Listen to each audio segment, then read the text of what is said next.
நம்ம திருவள்ளூர் மாவட்ட செய்திகள். வட திருச்செங்கோடு அருள்மிகு சிவசக்தி திருக்கோயில் 41ஆம் ஆண்டு சித்திரா பௌர்ணமி தீமிதி திருவிழா. திருத்தேர் தந்த வள்ளல் திரு சிவசக்தி ஜெயபால் அவர்கள் ஆசியுடன் கொடியேற்றத்துடன் சிறப்புடன் நடைபெற்றது. ஏராளமான பக்தர்கள் கலந்து கொண்டு இறையருள் பெற்றுச் சென்றனர். செய்தியாளர் மணிகண்டன்.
இதுக்கு தனி சிறப்பு என்ன அந்த சொல்லலாம்.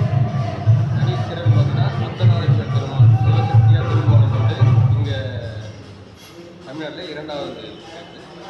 அதேமாதிரி பார்த்தீங்கன்னா சிவசக்தி திருக்கோயிலில் கரகம் எடுத்து தூங்கரகம் அது வேல் தரித்து கிட்டத்தட்ட 2000 பேருக்கு மேலே சித்ரா பௌர்ணமி திருவிழா தமிழ்நாட்டில் எங்கேயும் இல்லாதது கரகத்துடன் வேல் தரித்து கூட்டி சும்மா 2000 பேர் வந்து